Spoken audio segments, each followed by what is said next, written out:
tardes. Muchísimas gracias por vuestra asistencia. Bueno, pues os he hablado de esta conferencia, os he hablado de Inmaculada, una compañera nuestra de la Universidad Jaume I de Castellón. Es una compañera de fatiga. Estamos juntas en la Sociedad Española de Emblemática.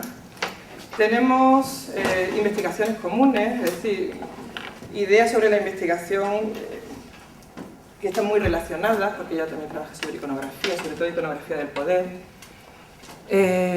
Es una de las que han organizado el congreso del CEA de este año en Castellón. El CEA, por si no lo sabéis, es el Comité Español de Historia del Arte, donde estamos aunados todos los historiadores y cada 2 años se hace un congreso, y este año entre Inmaculada y sus compañeros lo han organizado y ha tenido un grandísimo éxito con unos 300 participantes. Es una incansable trabajadora, fijaos lo joven que es, y sin embargo tengo un currículum amplísimo de ella. Yo os lo voy a resumir simplemente para que veáis algunas de sus publicaciones. Bueno, os voy a leer un poquito por encima, solo por encima, algunas de sus publicaciones y algunas de sus trabajos de investigación. Es profesora titular, ya os digo, del Departamento de Historia, Geografía y Arte de la Universidad Jaume I, ya lo hemos dicho. Ha sido becaria postdoctoral del Ministerio de Educación y Ciencia en la Escuela de Estudios Hispanoamericanos de Sevilla y ha trabajado también como profesora en la Universidad de Jaén. Ha disfrutado de numerosas becas y ha realizado investigaciones pre y postdoctorales. Esto sí que es verdad que quiero hacer hincapié, porque estamos acostumbrados a hacer nuestra carrera, nuestro posgrado, nuestro grado, lo que sea, ¿no?, en nuestra universidad. Sin embargo, Inmaculada no ha hecho eso, sino que ha viajado, ha investigado en otros lugares, ha estado en América, en otras ciudades, y eso de verdad que da unas miras mucho más amplias que cualquiera que nos hemos centrado simple y llanamente en nuestra ciudad o en nuestro entorno, como me ha pasado a mí, que no digo otra cosa. Se centra su investigación en la iconografía del poder, tanto en España como en Iberoamérica, hasta el 19, y también en diferentes manifestaciones artísticas como urbanas. Algunos de los libros que ha publicado: La mirada del virrey, iconografía del poder en la Nueva España, Las ciudades del absolutismo, arte, urbanismo y magnificencia en Europa y América durante los siglos XV al XVIII, su tesis doctoral, que también está publicada, El retrato en México, 1781-1867, héroes, emperadores y ciudadanos para una nueva nación. Ha recibido diferentes premios.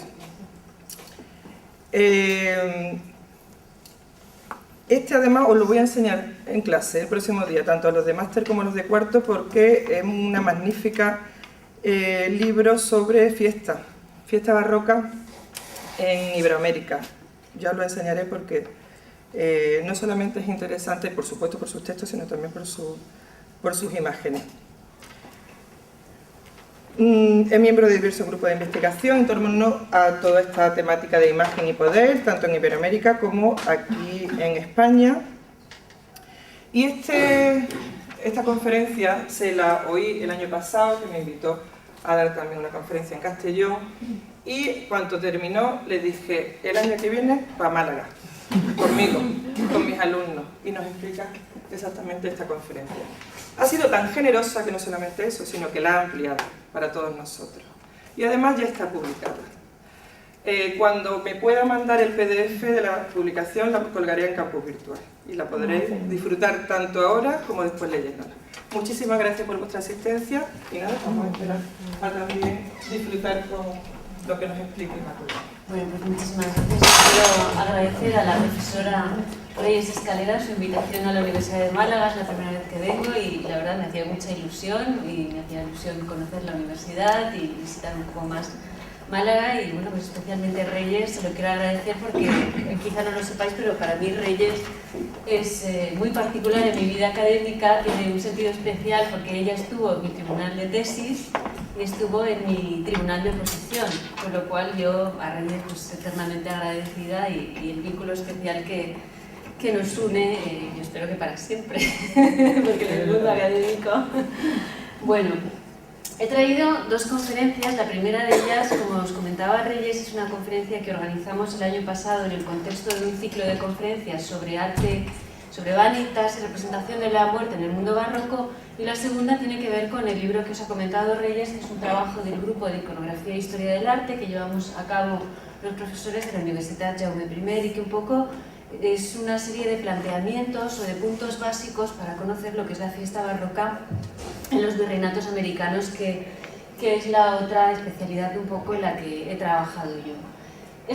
Comenzamos con esta primera conferencia porque el punto de partida es un poco la muerte de Alejandro Magno. En el año 323 a.C. muere Alejandro Magno en el transcurso de un gran banquete. Él había decidido organizar un gran banquete al recibir la noticia de que se había aprobado el tratamiento heroico de su queridísimo amigo Hefestión, que también había muerto durante un banquete. Y es precisamente detrás de ese banquete lleno de excesos y de unos juegos fúnebres que organiza que se produce un poco la enfermedad y la muerte del gran Alejandro el Magno. Como sabéis, después de su muerte se organiza una caravana para trasladar sus restos hacia Macedonia, pero nunca llegarán hacia Macedonia, serán captados por Ptolomeo, serán llevados a Egipto, donde Ptolomeo construirá supuestamente una tumba para Alejandro, cuya ubicación se desconoce y sigue siendo uno de los grandes mitos de la historia, pero que sí que tenemos noticias de que hay varios visitantes a esa tumba de Alejandro, que sirve también un poco como excusa para las meditaciones de los grandes monarcas. Augusto la visita a otros emperadores romanos, sirve un poco como meditación sobre los grandes emperadores y los grandes monarcas, sobre la muerte, ¿no? Que hasta la muerte les sobreviene a ellos. De hecho, cuando tengáis el texto veréis pues, que también el propio Marco Aurelio, uno de los grandes emperadores que escribió unas meditaciones, hace referencia a su propia muerte como precisamente en ceniza, nombre, ruido y eco, en eso que da toda la magnificencia de los grandes emperadores y los grandes monarcas, para aludir precisamente a que hasta los grandes monarcas están expuestos a la enfermedad y, por supuesto, a la muerte, porque en realidad estamos acostumbrados a contemplar las imágenes de los reyes, de los monarcas, pues con todo ese aparato áulico en el que suelen aparecer. Retratos áulicos con las insignias de su poder, retratos ecuestres dominando al pueblo, retratos familiares en los que aparecen con toda su prole y, por tanto, legitiman la continuidad de su dinastía, o sencillamente retratos alegóricos en los que los monarcas se transforman en personajes de la mitología o en santos del cielo. Sin embargo, hay toda una serie de imágenes que muestran a los monarcas, a los emperadores, cadáveres. Este tipo de imágenes que, bueno, pues en el transcurso de las investigaciones se encuentran los historiadores del arte, me llamaban la atención porque me inducieron a pensar un poco en cuál era la motivación, cuál era el ámbito y cuál era la finalidad de estas imágenes de cadáveres de monarcas fallecidos o incluso cadáveres. Porque, desde luego, pues, podríamos pensar que estas imágenes de los reyes muertos en realidad pues, están desacreditando en sí misma a la monarquía, están diciendo que la monarquía, los emperadores son mortales. Sin embargo, la función tiene que ser necesariamente la contraria.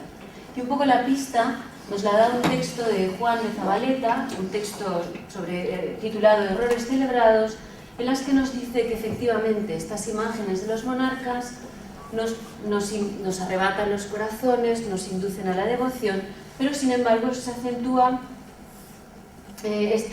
con las imágenes de los reyes fallecidos. Es decir, que si las imágenes de los reyes en toda su apoteosis nos inducen a la reverencia, las imágenes de los reyes fallecidos, de manera que si en sus simulacros son venerados y queridos mientras viven, después de muertos son tenidos por celestiales. Y este es un poco el hilo argumental de la conferencia, es decir, realmente cuál es la motivación, cuál es la función de las imágenes de los cadáveres de los monarcas muertos. No es desacreditar, necesariamente tiene que ser la contraria, es decir, sublimar aún más la imagen de los monarcas. Los monarcas, desde luego, jamás permitieron que se hicieran caricaturas de su figura e incluso evitaron en todo momento ser representados como ancianos, ¿no? Envejecidos. Si evitaron esta situación, es lógico pensar que las imágenes de los monarcas muertos necesariamente han de incidir en esta sublimación. La idea es que, como todo rito de paso, la muerte pues, genera una serie de incertidumbres y entre ellas, dentro de esas incertidumbres, inestabilidades y periodos críticos que provoca la muerte, se crea la necesidad de generar toda una serie de imágenes que intenten evitar esa pérdida y pues de ahí es un poco el origen del retrato, como sabéis, cuyo origen es precisamente guardar memoria de los seres fallecidos. De ahí, por supuesto, pues, las mascarillas mortuorias, las imágenes maiorum, que surgen durante la República y el Imperio Romano, es decir, mascarillas de los antecesores fallecidos en una familia que se conservaban y que se veneraban y que se exponían en procesión durante los funerales y por tanto de ahí esa necesidad de conservar la imagen de los fallecidos.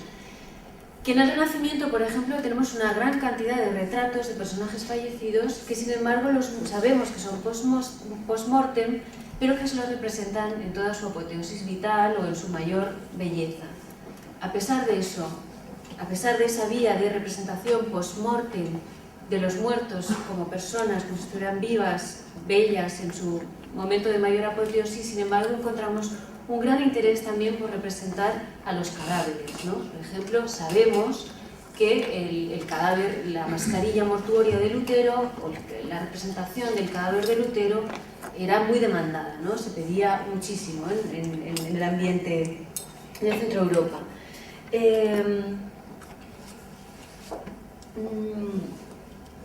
Y entre esas representaciones son muy particulares las de los monarcas. ¿Por qué? Porque supone que el monarca es un personaje especial. Su muerte crea aún mayor inestabilidad en la monarquía, crea un periodo crítico en el que se ha de producir la sucesión, en el que se han de realizar una serie de ritos muy especiales para que haya una continuidad. Y además el monarca también es un ser especial porque, según algunas teorías, según algunos textos, el monarca no pasaba por el purgatorio, sino que, como había demostrado durante su vida, altas virtudes religiosas y virtudes políticas también, pasaba directamente a la gloria. Algunos cuadros, como por ejemplo la Gloria de Tiziano, representan precisamente a la familia real española, a Carlos V, Isabel de Portugal, a Felipe II, todavía, y Isabel de Portugal no, pero todavía vivo, Carlos V y Felipe II. Sin embargo, fijaros que ya están en el cielo, que ya están en la gloria celeste cuando ni siquiera han fallecido. Han ganado ya la gloria debido precisamente a las altas virtudes que han demostrado. En el contexto también de la Contrarreforma, esta idea de acceder a la gloria significa también haber tenido una buena muerte. Y una buena muerte significa, en este contexto, haber seguido al punto lo que una serie de tratados que se escribieron sobre la buena muerte decían que había que hacer en el momento en el que alguien notaba que iba a fallecer, y especialmente el monarca.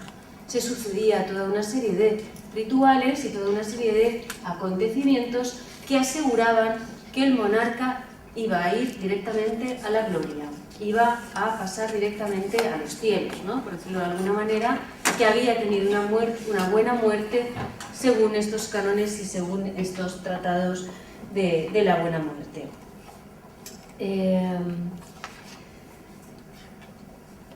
De tal manera que, bueno, aquí pues os comentaba un trozo de un texto del Discurso de la Verdad de Juan de Mañara, donde precisamente incide en esa idea de la vanitas, en esa idea de la muerte del barroco, o por supuesto en los frescos de las postrimerías de Valdés Leal, que inciden también en esa idea de que los papas, los monarcas, todos están expuestos, por supuesto, a la muerte.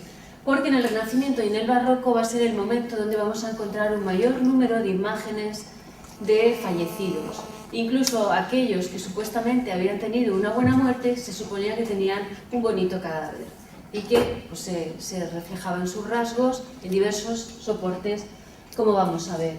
Especialmente importante es esta representación de los fallecidos, por ejemplo, en el mundo hispánico, en Andalucía, pues hay diversos cuadros de monjas coronadas, y especialmente estos que os muestro son cuadros de monjas coronadas mexicanas, donde encontramos un gran número de este tipo de imágenes que no son sino pues, el rostro de las monjas fallecidas rodeadas pues, de sus coronas de flores, sus velas, su tondo, su advocación, las velas de flores. Es decir, estas monjas, como pasaban muy jóvenes a la vida conventual, se les solían hacer dos retratos para que conservaran su imagen pues, sus familiares.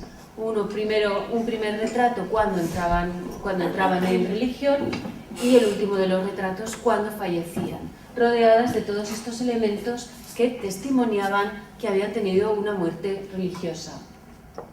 Fijaros, ¿no? Podéis interrumpirme, hacerme preguntas en cualquier momento. Sí.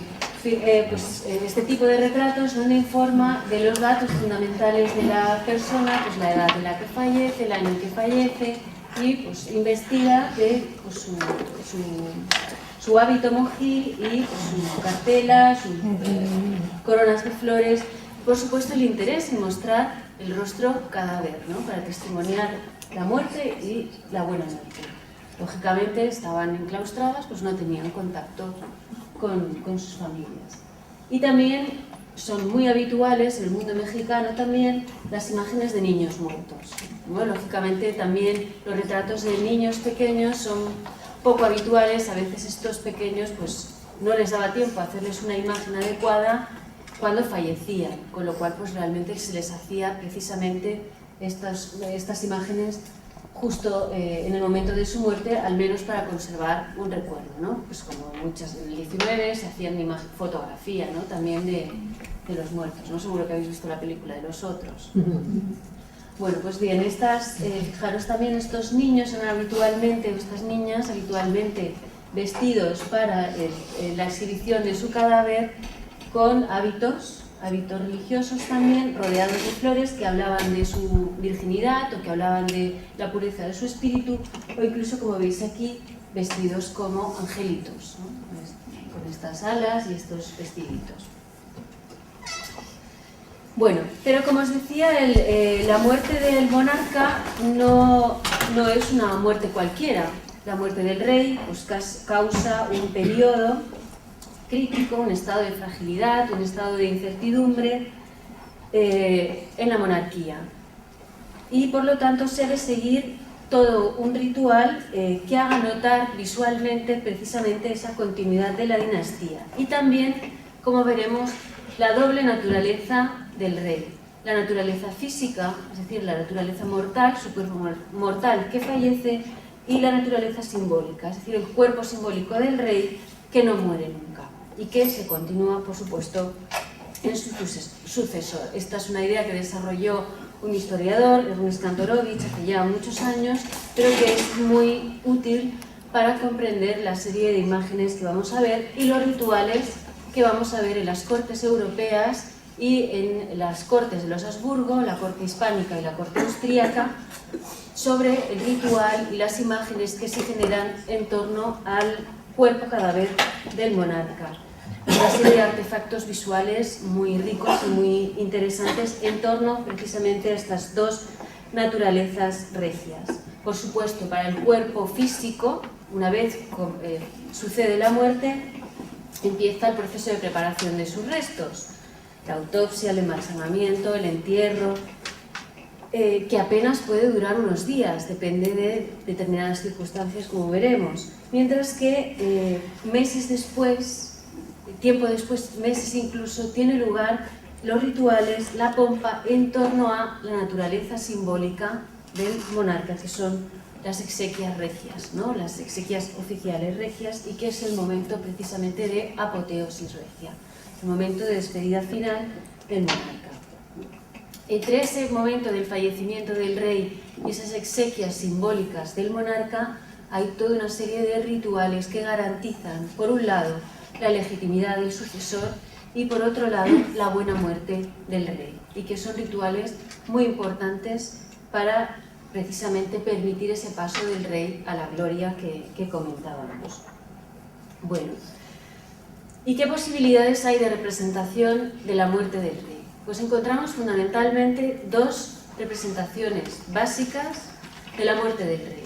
La buena muerte, es decir, aquella que tiene lugar por enfermedad o por vejez, en la que al monarca le da tiempo a despedirse de su familia, a dar instrucciones, a recibir la extrema unción, a liberarse de cualquier aspecto terrenal y a fallecer en paz y dentro de toda esta ritualidad. Ejemplos de imágenes de la buena muerte del rey hay muy numerosos. Fijaros especialmente iluminaciones en la corte francesa ya desde el siglo XIV. Encontramos, por ejemplo, el rey San Luis en su lecho de muerte aconsejando a su hijo Felipe III. Son todas lógicamente muy parecidas, ¿no? La iconografía es muy parecida. Las instrucciones de San Luis también en su lecho de muerte al futuro Felipe III. Enrique VIII de Inglaterra en su lecho de muerte también rodeado, por supuesto, de todos sus cortesanos. El rey Jacobo I también en su lecho de muerte. O no es la monarquía española, por ejemplo, Carlos II. Carlos II, que también tiene una muerte fatal, ¿no? Porque el pobre estaba muy enfermo, muy deteriorado y agoniza durante varios días y muy mal. Pues se representan varios grabados conservados en el Museo de Historia Municipal de Madrid, donde vemos pues, la escena típica, el rey en su cama, falleciendo, rodeado de su corte, dando instrucciones, o este otro también de la muerte de Carlos II, muy similar al anterior. También, por ejemplo, de los estatúderes holandeses, Frederik Hendrik, el estatúder de las Provincias Unidas holandesas, en su cama, en su lecho de muerte, pues falleciendo rodeado de todos sus cortesanos. Pero, ¿cuál es la otra visualidad del monarca muerto? La muerte violenta.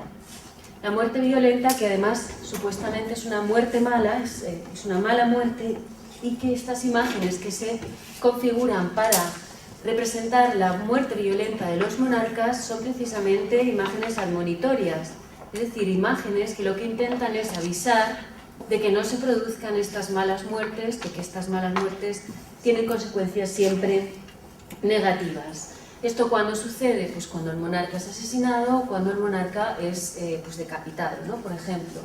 Por traeros algunas imágenes, que es un tema que ahora estoy investigando, estas imágenes de muertes violentas de monarcas, 3 ejemplos de 3 muertes traumáticas en la Europa del barroco.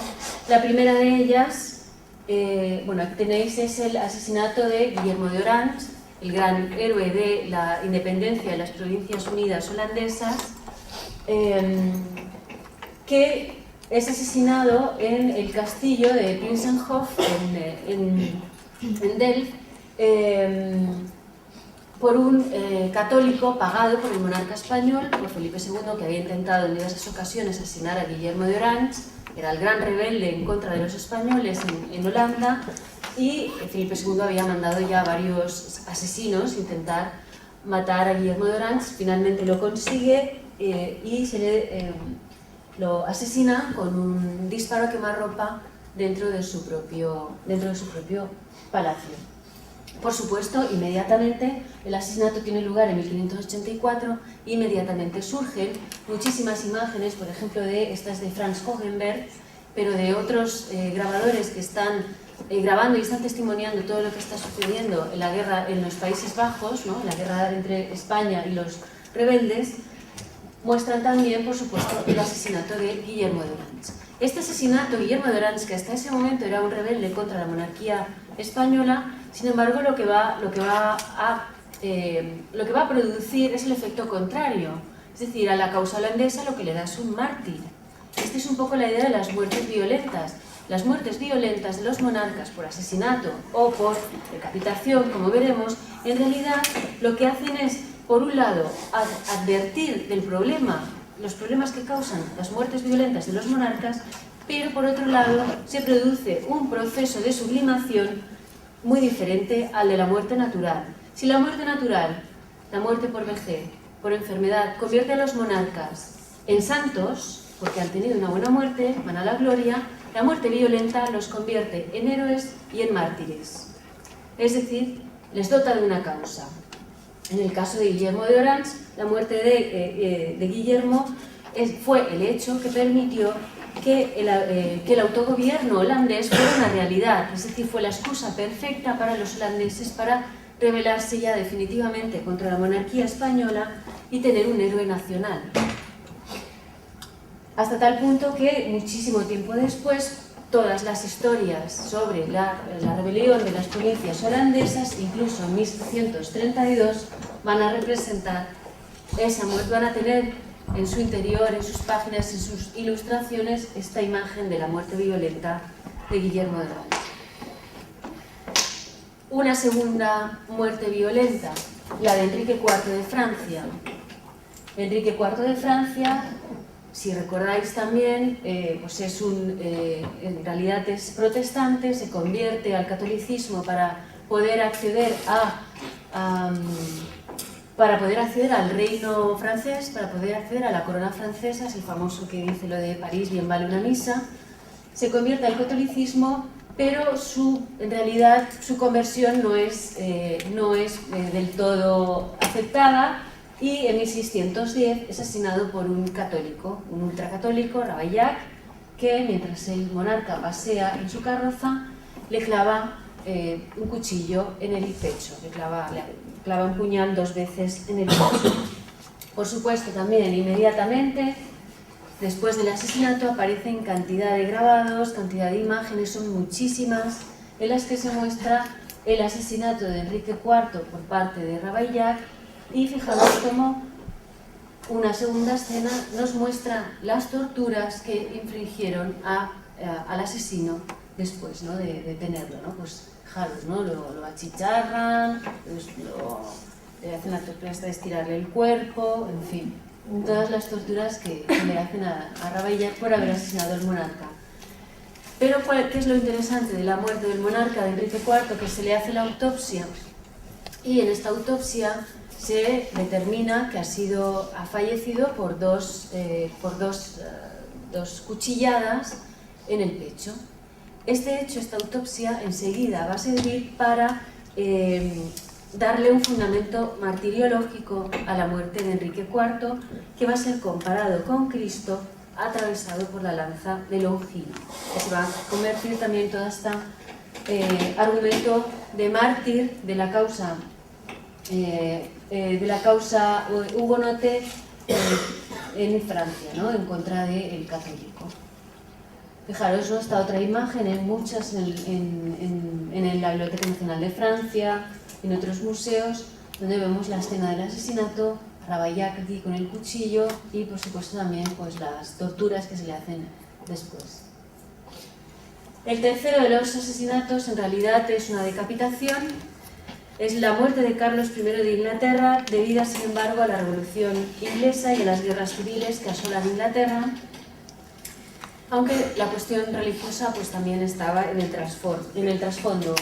Una maniobra de Oliver Cromwell permitió que el Parlamento inglés declarara a Carlos I traidor, culpable de alta traición por haber hecho la guerra al propio Parlamento, y ante la negativa del monarca a pedir perdón al Parlamento, se decide en 1649 la ejecución de un monarca. Imaginaros, ¿no? Eso es realmente traumático para una nación. Por supuesto, inmediatamente también se producen una gran cantidad de imágenes mostrando la decapitación de Carlos I frente, fijaros, el Banqueting Hall, en el antiguo palacio de Whitehall, el palacio Tudor de Whitehall, hoy desaparecido, solo queda Banqueting Hall, y fijaros, ¿no?, cómo se muestra precisamente la decapitación, los chorros de sangre, ¿no?, que salen del cuerpo ya sin vida, cómo el ejecutor levanta la cabeza y todo el público que está contemplando, todo el pueblo que está contemplando la decapitación de Carlos I, ¿no? Pues, en fin, varias imágenes. Este es un lienzo de John Wishart, también muy cercano al periodo, y que nos muestra pues esa idea, ¿no?, del cuerpo, la cabeza. Oliver Cromwell, fijaros aquí, ¿no?, con el hacha y con la cabeza, el propio Carlos I aquí representado, y diversas escenas, el momento en el que se dirige al cadalso o el momento justo después en el que le cortan la cabeza, en el que el público asistente coge sus pañuelos y los empapa de la sangre de Carlos I, convirtiendo ya prácticamente al monarca desde ese mismo instante en un mártir. Muchísimos grabados con todos los protagonistas que tuvieron que ver en el proceso de juicio y de decapitación de Carlos I, con la escena que conocemos, y otras escenas. El cuerpo de Carlos I además fue tratado con bastante deshonor para ser el cuerpo de un monarca. Permaneció durante una semana en el Palacio de Whitehall, apenas fue nadie a visitarlo y enseguida se lo llevaron a enterrarlo a la capilla de San Jorge en el Palacio de Windsor sin ninguna pompa, con absoluta discreción y con absoluto silencio, ¿no?, como monarca traidor. Pero, sin embargo, inmediatamente aquellos que eran favorables al partido de Carlos I encargaron toda una serie de imágenes en las que se incidía en esa idea de la martirización de Carlos I, ¿no? Carlos I, monarca, pero también mártir. Gran cantidad de imágenes en las que Carlos I aparecía pues, con halos de gloria, coronas que bajaban del cielo, fijaros, ¿no?, la corona aquí iluminándole, ¿no?, la cantidad de elementos emblemáticos que inciden en esa idea de Carlos I, fijaros, con la corona de espinas, incidiendo en esa idea del monarca como mártir por haber sido decapitado por su pueblo, ¿no?, por haberse mantenido en su papel de monarca realmente. Bueno, por el momento, ¿alguna pregunta, duda? Bueno, pues vamos a pasar ahora al momento del ritual, del proceso que tiene lugar después de la muerte del monarca, que ya hemos visto que tiene estas opciones. ¿Qué pasa con el cadáver del monarca? ¿Cuál es el ritual fúnebre que se hace en torno al cadáver, el cuerpo corrupto, en torno al simulacro del monarca? Que vemos, el simulacro es un maniquí, y la procesión, las diversas procesiones fúnebres que tienen lugar. ¿Y esto por qué? Porque ya desde el siglo XII,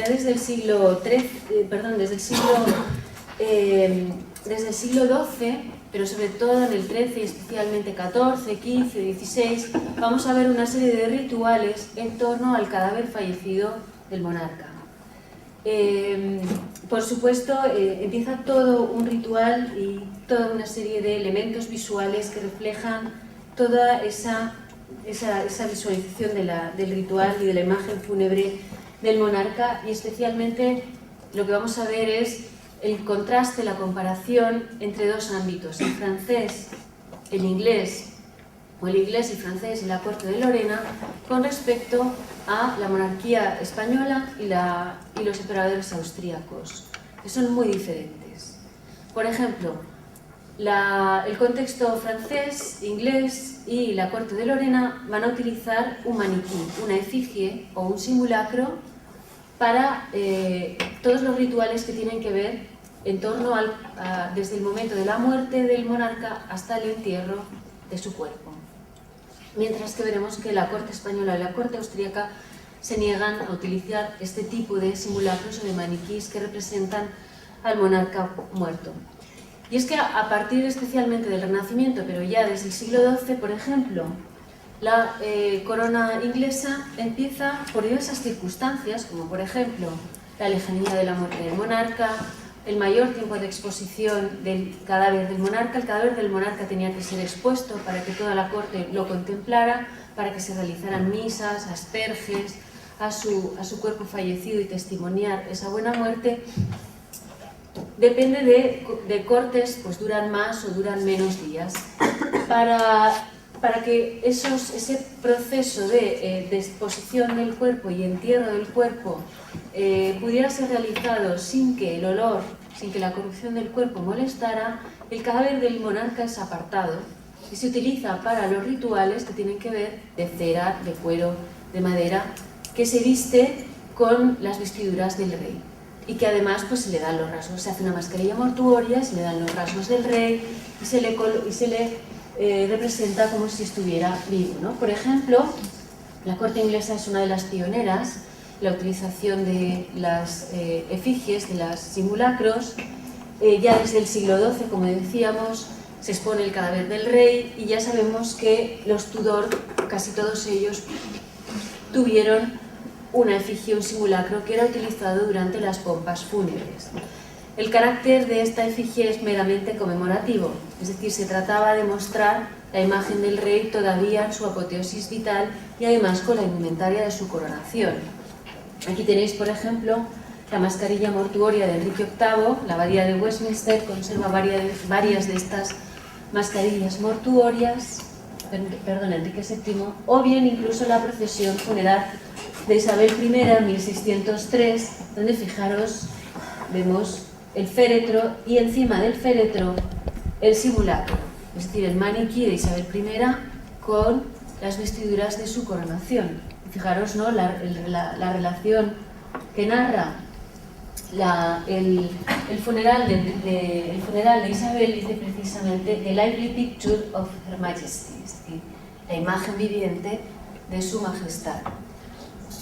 La representación de la imagen de la reina tumbada como si estuviera viva, ¿no?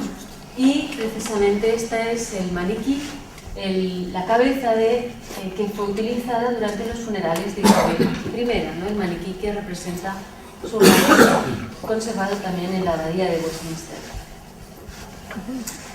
Esta costumbre, que es una costumbre regia, bueno, pues hay otros testimonios, ¿no? La efigie funeraria de Sir Henry, príncipe de Gales, se trasladará incluso a los aristócratas.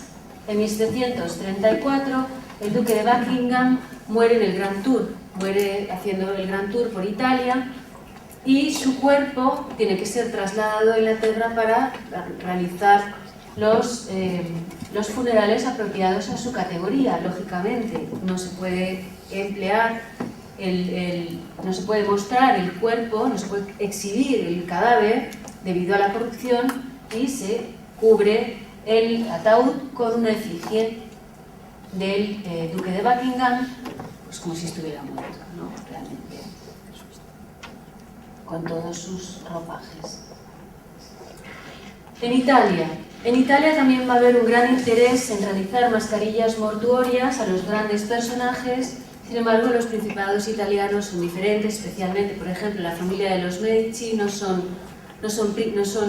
monarcas, y por tanto sus funerales, sus pompas fúnebres son muy sencillas, tienen lugar solamente durante un día, se hacen durante un día, pero aún así pues, se recoge el rostro de estos príncipes italianos y pues, se hacen también sabemos, tenemos testimonios de varios funerales pues, en la familia Este, en los Sforza, entre los duques de Venecia, en los dux venecianos, y también en los Medici, por ejemplo, la mascarilla mortuoria de Lorenzo el Magnífico, o la de su esposa Ginebra Cavalcanti. Pero también tenemos, por ejemplo, grabados que recogen la procesión fúnebre de Francesco de Medici en Florencia en 1587, donde, si os fijáis, bajo este palio vemos el féretro, es decir, el ataúd, y sobre el féretro el maniquí que representa a Francesco de Medici. Como digo, solo en este caso con un carácter conmemorativo, es decir, demostrar un poco la imagen del personaje de un funeral pues, que es rápido, que tiene lugar en un día, apenas. En Francia va a ser la corte más interesante en el desarrollo de este ritual. Sabemos que ya está presente en Francia desde el siglo XIV, supuestamente por influencia del ritual inglés, pero en Francia es donde va a tener un mayor desarrollo y sobre todo donde va a tener un carácter simbólico más complejo, ahondando en esa idea de los dos cuerpos del rey, que es el cuerpo físico y el cuerpo simbólico, y que van a tener diferentes tratamientos en todo el ritual funerario. Es un ritual muy complejo, cuya máximo punto de complejidad llega durante el funeral de Francisco I de Francia, que tiene lugar en 1547. A partir de ahí se va a realizar estos funerales para 4 monarcas franceses hasta el siglo XVII. En el XVII desaparece el ritual, como sucede también en Inglaterra. ¿Y cuál es el ritual? El ritual es que cuando el monarca fallece, su cuerpo se exhibe un día, se coloca, se le hace el embalsamamiento, se le hace la autopsia, el embalsamamiento, se saca el corazón, que se mete en una urna y se entierra en la iglesia de mayor devoción del monarca. Por otro lado, se sacan las vísceras y las vísceras también se entierran en otra iglesia de devoción del monarca. Mientras tanto, el cuerpo es embalsamado y conservado en una sala adyacente a la sala de los honores. La sala de los honores es la sala que se engalana, se viste y después se enluta, donde se coloca un lecho de los honores, en el que permanece el maniquí del monarca, como si estuviera dormido, como si estuviera vivo, y que recibe durante 11 días toda una serie de misas y de honores, entre ellos el servicio de comida y el servicio de bebida. Es decir, durante 11 días se le sirve la comida, la cena al monarca como si estuviera vivo. Pasados esos 11 días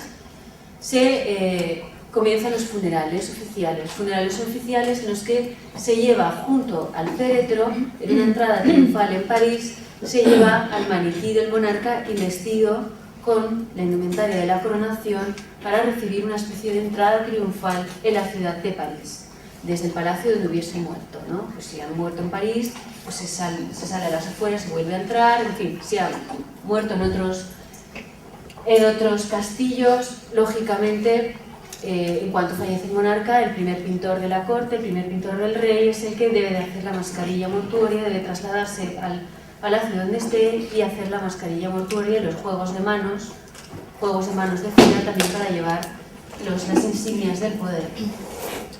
Después de esa entrada triunfal en París, se coloca el féretro en Notre Dame, se hacen unas misas y al día siguiente se dirigen a Saint-Denis. Se vela esa noche y al día siguiente se entierra al monarca ya definitivamente en Saint-Denis. No es hasta ese momento en Saint-Denis, cuando el monarca está enterrado, cuando realmente se considera que el rey realmente ha fallecido. Y no es tampoco hasta ese preciso instante en el que el sucesor puede aparecer públicamente. Es decir, los hijos de los monarcas fallecidos deben durante todos estos rituales ocultarse. Pueden ver el funeral ocultos desde casas cercanas por donde pasa el cortejo, pero no deben estar nunca junto a la efigie ni junto al féretro del monarca, porque se consideraría un poder duplicado y no pueden estar presentes. Bueno, la corte francesa, con toda esta complejidad, lógicamente es la que mayor número de imágenes en torno a esta idea del monarca muerto y su procesión y su maniquí va a generar, ¿no? Por ejemplo, aquí tenéis varios: cortejo fúnebre de Carlos VII, el cortejo fúnebre de Isabel de Baviera, que fijaros, ¿no?, sobre una barca, es trasladada sobre una barca en el río Sena, y que es el maniquí, es decir, el féretro va debajo, cubierto por un rico paño, mientras que el maniquí va sobre el féretro en procesión. Carlos VIII, en su lecho de muerte también, el lecho de los honores, fijaros, con velas, se rodean de velas, se colocan dos altares y los religiosos de las diversas órdenes se turnan para que las misas sean continuas. Y este es el ritual que garantiza esa muerte religiosa. El traslado de la efigie de Luis XIII, procesión a París. O especialmente interesante es la relación de los funerales de Ana de Bretaña, porque vemos imágenes de cada uno de los pasos de todo este ritual fúnebre. La exhibición del maniquí, mientras que el féretro, el cadáver, está en otra sala, escondido. Las misas en torno al maniquí, el servicio de mesa. El traslado de Ana de Bretaña desde el castillo de Blois, donde había fallecido. La entrada en París. la exposición del cadáver en Notre Dame, fijaros, bajo un capel ardente, la exhibición del cadáver en Saint-Denis, también bajo un capel ardente, justo en el momento del velatorio antes de su entierro. Imágenes también de Enrique IV, que hemos visto su traumática muerte, ¿no?, como causa un periodo de fragilidad en el Estado. Bueno, María de Medici enseguida tomará las riendas, pero en fin, fijaros, ¿no?, también cómo se organiza ese lecho, esa habitación de los honores, con el lecho, con el dosel, los dos altares alrededor de la cama, donde tienen lugar las continuas misas, las velas y el crucifijo, el agua bendita y, bueno, no vemos aquí, pero también el ritual, por supuesto, de servirle la comida, servirle la bebida. Comida que, por supuesto, luego se retira y se ofrece a los pobres, es decir, prácticamente no se toca. El traslado de Enrique IV hacia Saint-Denis, fijaros, ¿no?, la efigie, pues con el cetro, con el cetro y con la mano. Y la corte de Lorena. En 1608 tiene lugar la muerte de Carlos III de Lorena. El ducado de Lorena era un pequeño ducado sin importancia, pero Carlos III consigue crear una corte absoluta en torno a este ducado y una corte brillante, ¿no?, un centro artístico importante. Y cuando fallece en 1608, su sucesor decide organizar unos funerales de Estado magníficos, ¿no?, invitando a cientos de embajadores de todas las cortes europeas para mostrar la riqueza que había alcanzado la corte de Lorena durante el reinado de Carlos III. Y por supuesto decide publicar todos los rituales que tienen lugar en torno al fallecimiento de su padre en un texto publicado por Claude Laruelle, La pompa fúnebre de Carlos III, que en 1609, en el que además pues incluyen un plano de Nancy, es decir, un plano de la ciudad, la entrada triunfal después de la muerte de Carlos III de su hijo. Es decir, que en realidad el libro funciona como un libro que se regala a los embajadores, que el sucesor de Carlos III regala a los embajadores para demostrar la riqueza y la complejidad que había alcanzado la corte de Lorena en esos momentos, ¿no? Es como un regalo protocolario, pero al mismo tiempo un regalo propagandístico. Y por supuesto las imágenes recogen, pues eso, la exhibición de Carlos III ya fallecido en su cama, toda la corte alrededor, el momento en el que se encierra el cuerpo fallecido en el féretro y se cubre con un paño, el momento en el que ya se ha retirado el féretro y una de las grandes salas del palacio, la sala de los ciervos, se ha decorado con los tapices más ricos que tienen, y además se ha colocado también el dosel y la cama de los honores con el maniquí, y fijaros toda la corte, las órdenes religiosas, realizando misas, el servicio de mesa, el servicio de bebida, es decir, todo ese ritual en torno a, fijaros, el maniquí sobre ese lecho de honor. Pasados unos días también se retira el maniquí y tiene lugar la transformación de la misma sala en una sala fúnebre que se cubre toda de luto. Toda la sala se cubre de luto, ya con el féretro también cubierto con un paño negro, con una cruz blanca, pues con velas, etc. Después se traslada el féretro del monarca a una de las iglesias más importantes de Nancy, en procesión con el maniquí encima del féretro.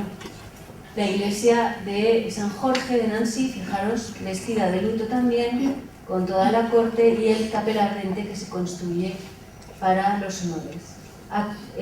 Después de este primer funeral tiene lugar un segundo funeral en la capilla del palacio, donde definitivamente va a ser enterrado Carlos III de Lorena, también con el levantamiento del capel ardente y el enlutamiento de la capilla del palacio.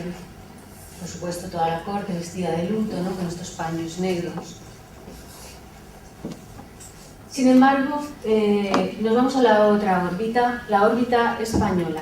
Como hemos comentado, Guillermo de Orange en realidad es un rebelde contra la causa española, pero sus funerales van a ser unos funerales casi de Estado, pero más a la manera española. Fijaros, no hay simulacro.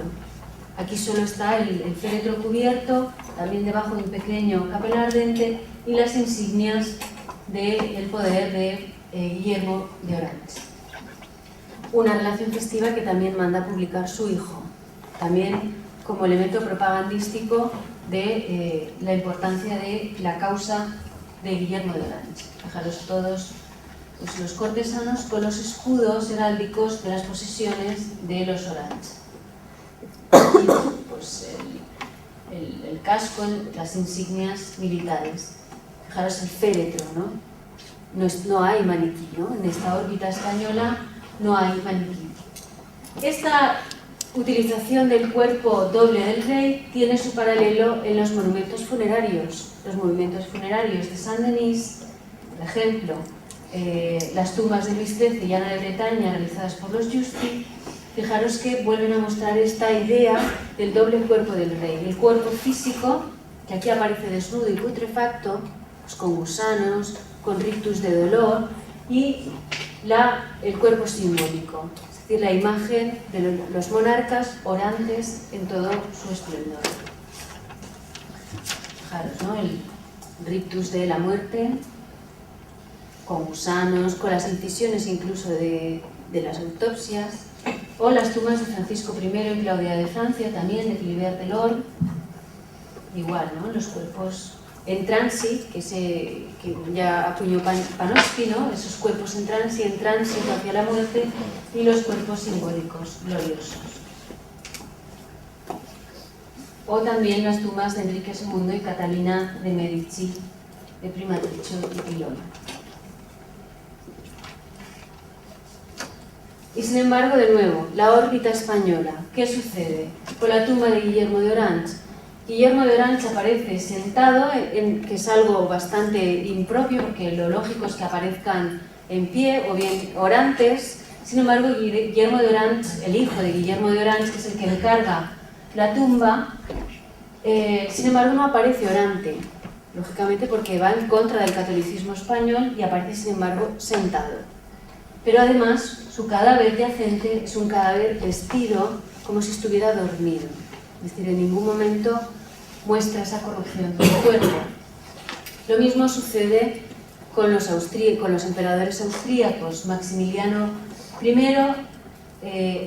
idea su tumba realmente no se va a construir sino hasta mucho tiempo después, ya prácticamente a finales del XVI, pero en ningún momento aparece ni yacente ni en transi, sino que aparece orante y en todo el esplendor de su poder. O, por supuesto, los cenotafios de Carlos I y Felipe II, de los Leoni, pues también orantes, ¿no? O si recordáis, las tumbas de los reyes católicos en Granada, también yacentes, pero como dormidos.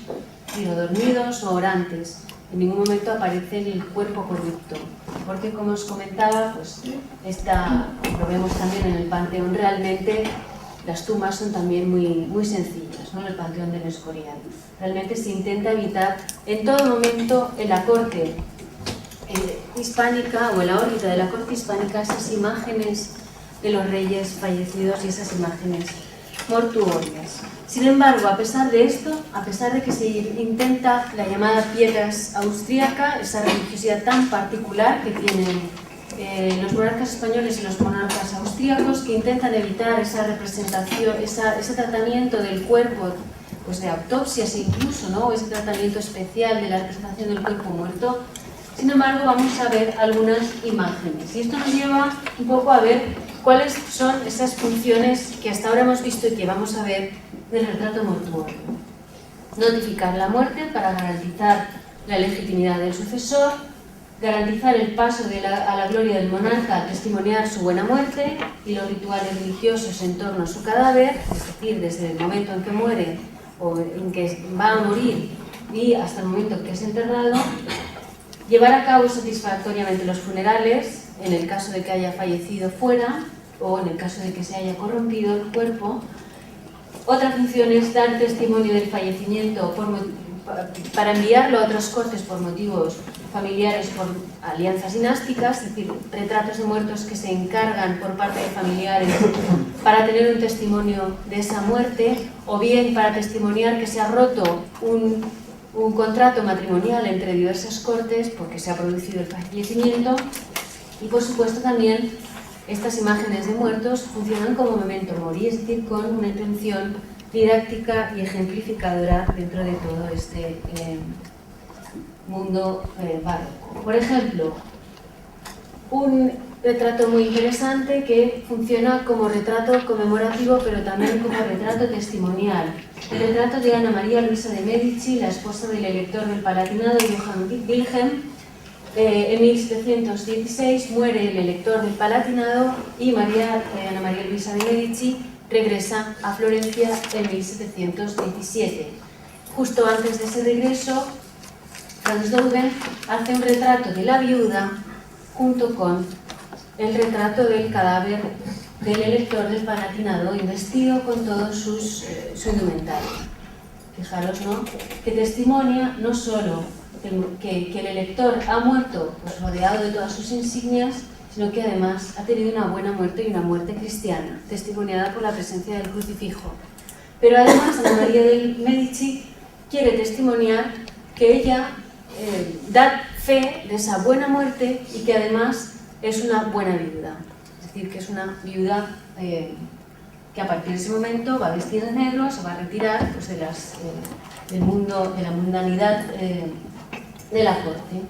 Es decir, un retrato que funciona como testimonio de la buena muerte del elector, pero también de la propia María Luisa como la viuda perfecta, ¿no?, como la imagen de la perfecta viudez. También en la órbita hispana, podríamos decir, en las provincias holandesas, encontramos retratos de Guillermo de Orange, fallecido, el retrato mortuorio de Guillermo de Orange, y el de su hijo Mauricio de Orange. Este tipo de retratos es, además de función conmemorativa, es también una función privada. Es decir, son retratos que sabemos que estaban en los palacios donde habitaban, pues en el Guillermo de Orange, en el Prinsenhof, y el de Mauricio ahora mismo en el Rijksmuseum, pero sabemos que estaban en sus palacios y que por tanto funcionaban como retratos privados. Retratos privados que podríamos denominar retratos puros, porque son retratos en los que lo único que se muestra es el rostro del rey y un poco, pues, como veis, la indumentaria y la cama mortuoria. Es decir, son retratos donde solo los rasgos de los monarcas es lo importante. En el mundo austríaco, ¿qué nos encontramos? Un primer retrato de Maximiliano I de Austria.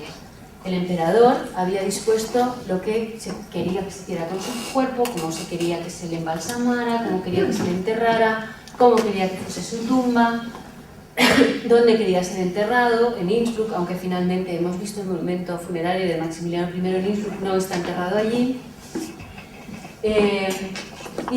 Fijaros en este retrato mortuorio, donde de nuevo nos vemos un retrato puro, un retrato donde se nos muestra la buena muerte de Maximiliano, con el rostro cadavérico, con esta especie de hábito y la cruz, por supuesto, ¿no?, y el fondo verde, en fin, destacan un poco los rasgos aún más marcados y cadavéricos de Maximiliano. Pero son muy numerosas las imágenes de los emperadores austríacos. El ritual en torno a la muerte del emperador austríaco era también, como el español, muy sencillo.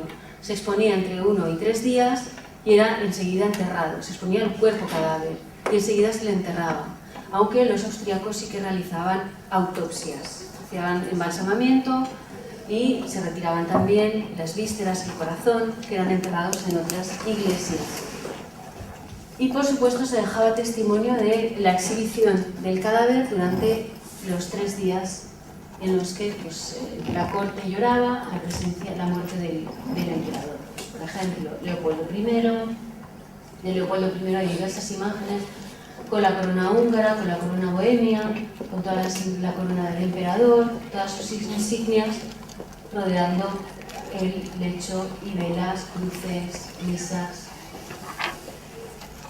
de nuevo Leopoldo I, su esposa Leonora Magdalena Teresa, vestida de hábito, mientras que, por ejemplo, en la corte austríaca se les viste de negro, completamente, a las mujeres se les viste con hábitos religiosos. O los niños también con trajes infantiles, hábitos religiosos y rodeados de flores, como también en esta imagen de la hija de Leopoldo I. Carlos IV, Franz I. Stefan, también todas sus insignias. Estos son en realidad acuarelas muy pequeñitas, acuarelas de un tamaño aproximadamente así, es decir, son testimonios familiares, realmente, y que se conservan en los palacios. Y pasamos a la corte española. La corte española era realmente reacia a tratar el cuerpo del monarca de determinada manera. De hecho, es la que más rápido entierra a los reyes muertos. En apenas solo un día, el cadáver se expone un día y al día siguiente es enterrado. Desde finales de la Edad Media no se va a hacer ni siquiera embalsamamiento. Era considerado como algo no propio de la religión católica, ¿no? Realizar el embalsamamiento del cuerpo.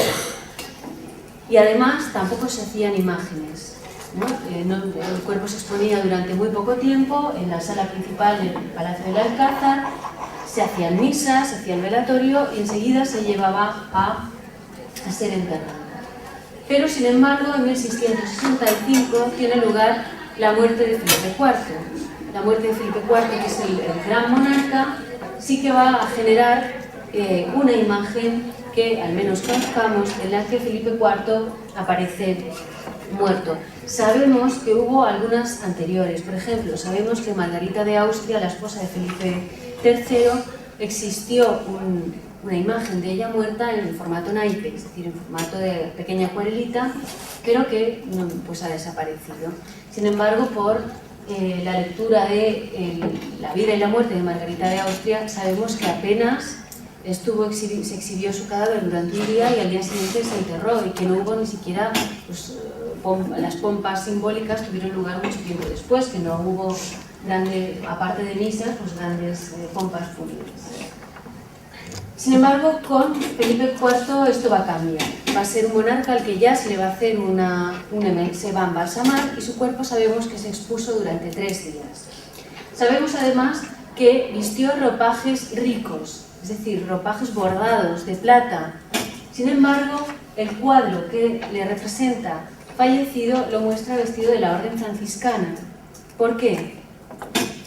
Pues precisamente para testimoniar la buena muerte y para garantizar que el monarca fuese a los cielos, para garantizar, pues eso, su devoción religiosa y su buena muerte.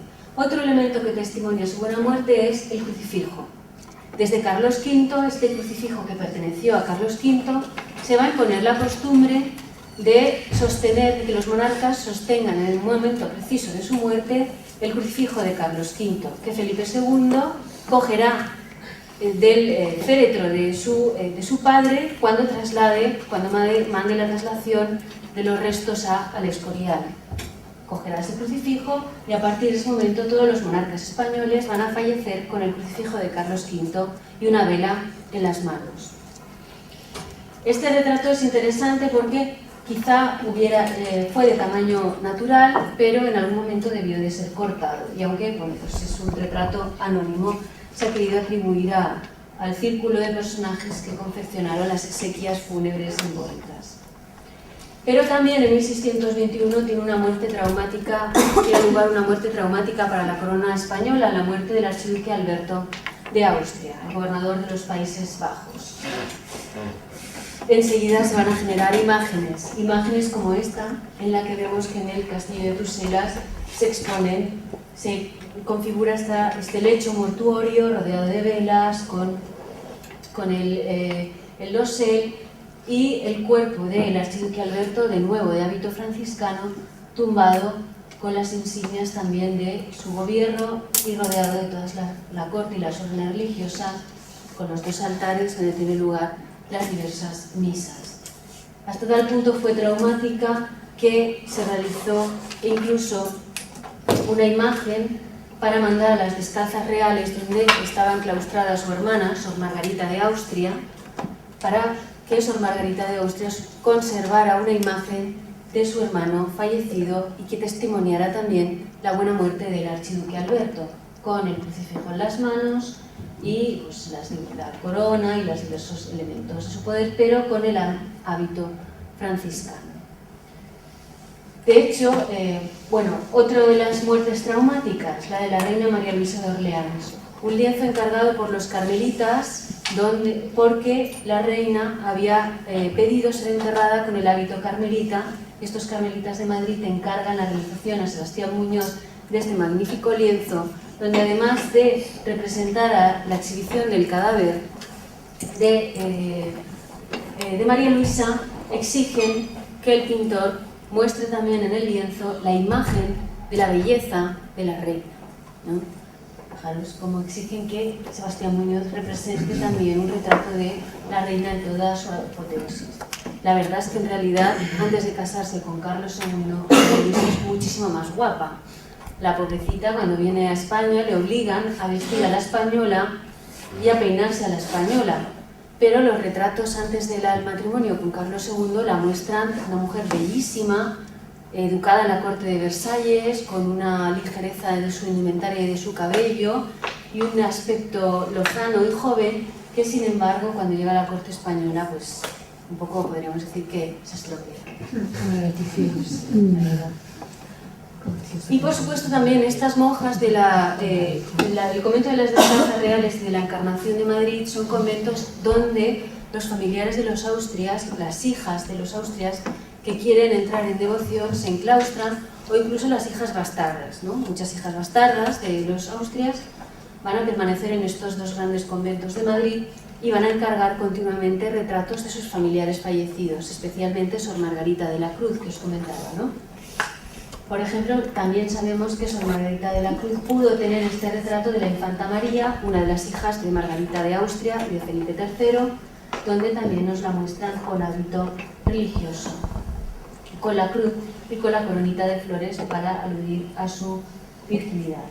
O también este otro de una infanta muerta que se ha especulado en torno a cuál de las infantas hijas de Margarita de Austria y de Felipe III podría ser, pero que las muestran de nuevo dentro del féretro, vestida en este caso de hábito concepcionista y con su coronita de flores. Pero también las propias familiares enclaustradas de los Austrias se van a retratar. Sabemos que las Descalzas Reales tienen un retrato precisamente de Margarita de Austria, de Sor Margarita de Austria muerta, pero también la Encarnación tiene un retrato de Sor Ana Margarita de Austria, que esta es una hija bastarda de uno de los Austrias también, muerta, fallecida, con el crucifijo y pues con el hábito y por supuesto rodeada toda de flores.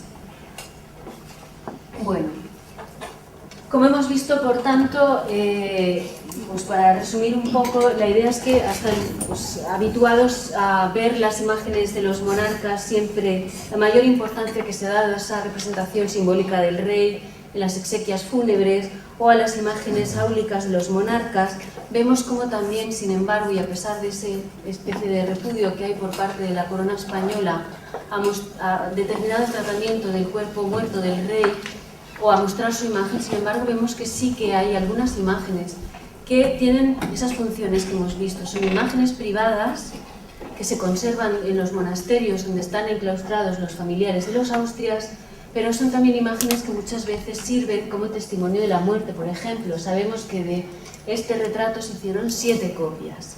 7 copias que conservaba la reina, que conservaba el aya de la infanta, que se enviaron a las cortes de Austria, a las cortes de Flandes, porque las infantas, cuando nacían, ya se estaba negociando su matrimonio.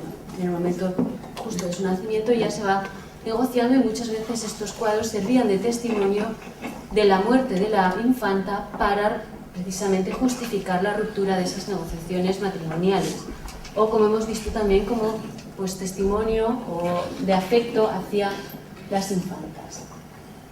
¿Y qué pasaba luego? Pues luego pasaba que tenía lugar, como hemos dicho, al cabo de unas semanas e incluso al cabo de unos meses, las honras fúnebres y la muerte simbólica del rey.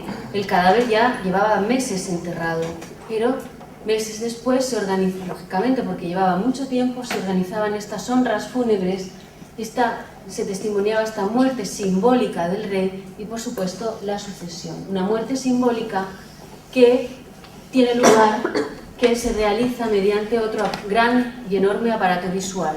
Un aparato visual que es la construcción de un enorme catafalco que se coloca pues, en las iglesias donde tienen lugar las exequias fúnebres, ¿no? En el caso de los monarcas españoles, en la Encarnación, muchas veces la iglesia del convento de la Encarnación y especialmente en la iglesia de los Jerónimos, ¿no? Donde está hoy cerca del Prado, ¿no? El Museo del Prado, donde tenía lugar también la jura de los monarcas españoles.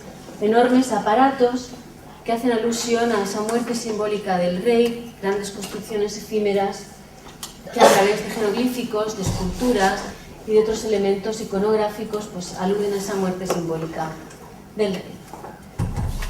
Bueno, gracias. No sé. Perdón.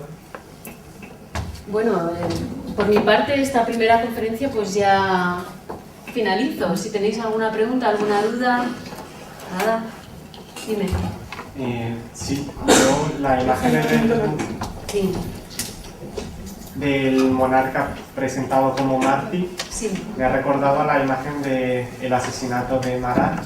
No sé si en ese caso se pudo trasladar a Marat esa iconografía del muerto mártir. Por supuesto, totalmente. En vez de a los reyes de Francia muertos también. Efectivamente, la Revolución Francesa lo que hace también mucho es acabar con esta imagen del monarca mártir para trasladarlo a la idea del ciudadano mártir, ¿no? Y precisamente es esa representación un poco de Marat fallecido la que ayuda también a construir un poco la idea del héroe, ¿no? Del héroe revolucionario en este caso. Sí, sí, totalmente, que se traslada la idea. De hecho, no solo esta idea de la muerte, sino, bueno, Víctor Mínguez ha estudiado cómo incluso otra de las grandes tradiciones francesas es la de la taumaturgia. Es decir, los reyes no solo pueden ser santos y pueden ser mártires, pueden ser sanadores. ¿Y qué pasa con Napoleón? Que adopta también el ritual de la taumaturgia de los reyes franceses. Es decir, por supuesto, los revolucionarios, aunque cambian el modo de representación regia tradicional, no lo cambian del todo. Hay dinámicas que continúan y hay modelos visuales o imágenes mentales que son tan potentes que es imposible cambiarlas. Y luego un poco la segunda parte que os iba a presentar, el final de la segunda parte incide en esa idea, en cómo toda esa representación de los monarcas es que no cambia. O sea, el discurso es diferente, pero el modo de representación es el mismo. En México independiente, por ejemplo, lo veremos, ¿no? Siguen igual con la idea de presentarse como los reyes, pero que ya no son reyes. Yo tengo otra duda. Si también pudieran tomar, porque en una diapositiva hemos visto el traslado de un rey de Francia en barca por el Sena. Si pueden, a su vez, estar como bebiendo de la leyenda del traslado del cuerpo de San Martín de Tours, además de la época, San Martín murió mucho antes, pero en el Valle del Loira también esa diapositiva era de la época. Sí, sí. Y de la pelea por el cadáver que entre Orleans y Tours, y al final lo roban y lo llevan en barca por el río. Como era de la misma época, a lo mejor es que existe una tradición. En ese caso no lo sé si tiene que ver con San Martín de Tours. Esto es un caso excepcional, ¿no? El hecho de que se ha trasladado en el Sena, que yo sepa, eso no sucede con esta reina. Pero sí que puede tener lógicamente sí que puede tener un paralelo, igual que de todo este paralelo que he puesto al principio con Alejandro el Magno, también, ¿no? Esa disputa del cadáver de Alejandro el Magno, ¿no? Pues es por supuesto, tiene esa continuidad. Solo curiosidad. Sí, sí. También una curiosidad, cuando has comentado lo de los 11 días en la posibilidad de comer al cadáver, esa tradición o ese rito, ¿cuál es su base? Su base es que el monarca sigue vivo. La idea es que el monarca está vivo mientras esté el simulacro expuesto. Entonces, mientras el simulacro esté expuesto, el maniquí tiene que comer y tiene que beber. ¿Pero esto viene de una tradición anterior o...? No, va surgiendo en torno al XV, al siglo XV en Francia, y es exclusiva de Francia, y también lo copian en Lorena, pero en Inglaterra y en Francia antes del XV no se hace esa... Bueno, en realidad sí, perdón. En el XVI se traduce en Francia unos textos clásicos sobre la muerte de Augusto y del emperador Septimio Severo. En estos textos se narra cómo era tratado también el simulacro. También en la Roma imperial se utilizaban simulacros. Y se narra también cómo en estas muertes de Augusto y de Septimio Severo se les da de comer y se les da de beber. Entonces el hecho de que se traduzca precisamente estos textos en la Francia del XVI induce a pensar que es que copian precisamente el ritual de los emperadores romanos. ¿Y lo que hacían en Egipto de dejar en las tumbas?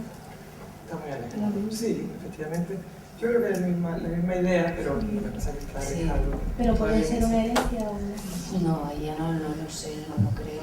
Es difícil porque en esa época todavía el Egipto lo viene. Sí, eso estaba pensando que no puede haber relación. O sea, que puede ser diferente, el mismo tipo de ceremonias en diferentes culturas y efectivamente todas significan lo mismo, pero no tienen por qué haber continuidad sin poder decir seguro que sí o que no. O sea, que una tradición que surge en función de la muerte en distintas épocas, que no tiene. Exactamente. Claro. Pero es un poco eso, tratar hasta que realmente se ha enterrado, tratar la imagen, el cuerpo simbólico del rey como si estuviera vivo. Efectivamente, hay la diferencia que hay entre la muerte de cualquier persona normal y la muerte del monarca, o del faraón o del emperador. Gracias.